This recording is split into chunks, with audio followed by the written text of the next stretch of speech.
salamat po sa sa mga pabahay, saka sa mga blessing po na dumadating sa anak ko po. Malaking tulong po yun sa amin. Pero kami po still, hindi pa rin nagbabago, ganun pa din po. Ibig sabihin ay si Carla, grabe din ang naitutulong po sa inyo. Opo. So, paano man po na nakakatulong sa inyo si Carla po?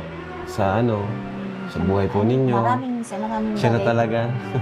Kasi po, nalaot si asawa ko, minsan 2 kilong pusit lang, isang isda lang, isang Pero piraso. kahit ganun, mahirap ang trabaho ni tatay. Parang tuloy-tuloy pa rin siya, ano? Di siya yung umaasa na lang kay Carla Hindi ko na... nagtitigil sa paghanap buhay. Pag meron po talaga, sige, kahit wala nga po, nagtsatsaga. Nagpahinga nga po kagabi kasi grabe daw sakit ng ulo niya. Kasi puyat po ay, 2 araw puyat ay isang kilo may kalahati lang na pusit. Grabe! Ang hirap pala talaga niya, no? Mahirap po talaga, magtsatsaga ka, magdamag po sa laot.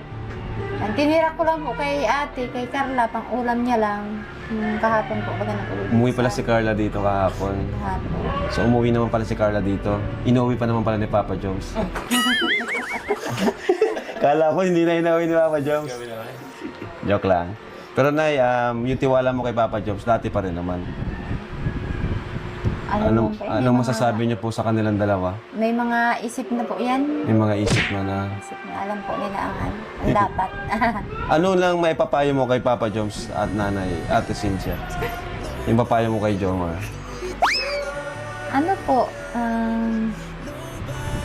yung pagsasamahan po nila, wag magbago. Ganun pa din. Tapos yung respeto po, baga sa tao, huwag kalimutan po. Joms, narinig mo yun. Ako na nag-open para alam mo. Alam ko naman na tahimik ka dyan. Ayan. Pero masaya po kayo na sa kwento pa rin nila Carla at Jomar, sa sitwasyon nila. Okay, suportado pa rin po kayo na. Kami po lagi lang sa likod po ni ate, ni Carla. Wow! Kung ano man po kung hanggang kailan po yan, dito lang po Ibig kami. sabihin, pag nagpatol po si Carla, nasa likod ka na. Marami ka po. Hindi ko Hindi, po joke lang. naisip yan.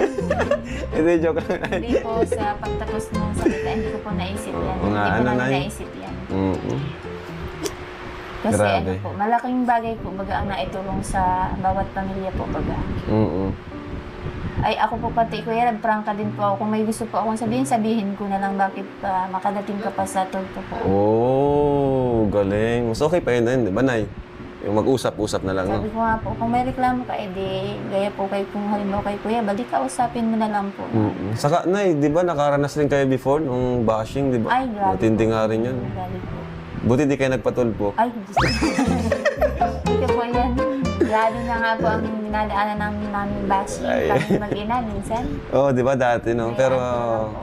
ngayon, nasanay na po kayo na ganun talaga na sa social media talaga, no? Talagang pag, lalo kang Ang bashing po, magiging totoo yan kung papatulan mo. Pero kung magpapatuloy ka po sa buhay mo, nahayaan mo lang sila. Ang maganda niya, Nay, pag ayos na yung bahay ni Carla, ibenta nyo na ito. Ay, day po. Sayang man po. Grabe din po dito ang ginastos niya. Grabe din po. Sayang man. Ano? Sa certificate ba kayo? Oo nga pala. Oo nga pala, Nay. Sorry. Pero nakakatawa din kasi si Carla, sariling na niya yun, di ba? Sariling pagsisikap na niya yun. Yung bahay niya. At magkatabi pa ng bahay nila ni Jomar. Opo. Di ba, Nay? Pwede kang makitulog kina Joms. Pwede ka na Carla. Kasi kayo dito lang muna talaga. Bakit ako makalalaw-dalaw kay Carla kayo? Oo nga eh. Ang mahirap lang nun, bakit tigisa pa silang bahay? Ano, Nay? Naggastos pa Pwede naman doon sa isa na lang na bahay. Di ba, Nay? Hindi, joke lang, Nay. Siyempre, kasal muna. Ano po?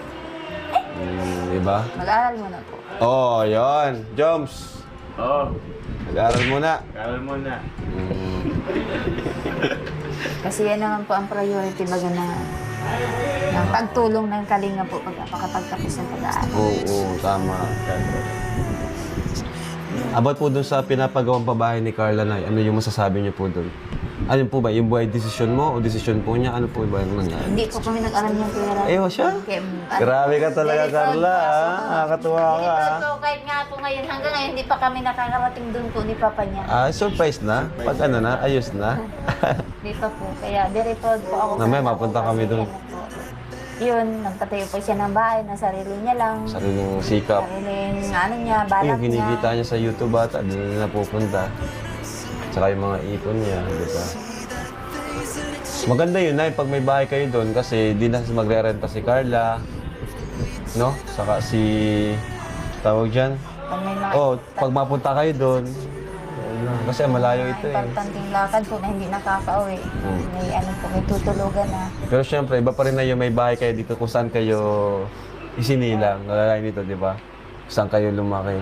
Kasi si asawa ko man po, ano man talaga yan sa paglaod. Kaya talaga dito po kami, ayaw niya iwanan yung hanap buhay mo sa dagat. Grabe, nakakatuwa. Alam niyo mga kalingap, isa ang family ni Carla talaga yung masasabi natin. Kahit paulit-ulit ko sinasabi, pero totoo naman po talaga isa sila sa successful na naging beneficiary natin at nakaka-proud po talaga si Carla. Kaya ayun, kahit pa ganun, kilala na siya, may mga supporters na rin siya, hindi niya inano yun. Kumbaga, hindi niya masyadong dinaramdam yun, no? Na ano ako, na may supporter na ako. Ano pa rin talaga siya, humble pa rin siya. Talagang sa kalinga pa rin po talaga si Carla. Kaya nakakatuwa lang at yun, masaya kami, nakabisita kami dito muli. At sayang wala si tatay. Ano? Ikaw, Joms, ano masasabi mo kay nanay? Masasabi mo sa kanya? Yun, kasi nabanggit niya na priority talaga yung pag-aaral. So, may papangako ko naman po yung nanay na matapos po muna si Carla sa pag-aaral. Bago ang... Pero yun. Kaso baka napanood ni nanay yung ano? Ano po? Napanood data ni nanay, ang laka. Alin dun? Yung ano? Ang laka! Sorry po, Nay. May mga biglaan po kasing nangyayari. Wala nga po kami napapanood kasi wala po kami signal. Ano? Ako? Wala pang alam. Wala pang alam. Huwag niyo na pong alamin, nanay. Nadala lang emosyon? Ha? Nadala lang Kasi lang emosyon. May mga bagay talagang uncontrollable. Pag-ako. Tapos may mga bagay na control. Joke lang. Bira ka talaga. Bira lang po. Di naman. Ano lang yun? Na-control naman ni Joms. Na-control niya. Nakontrol naman namin parehas. Hanggang doon lang.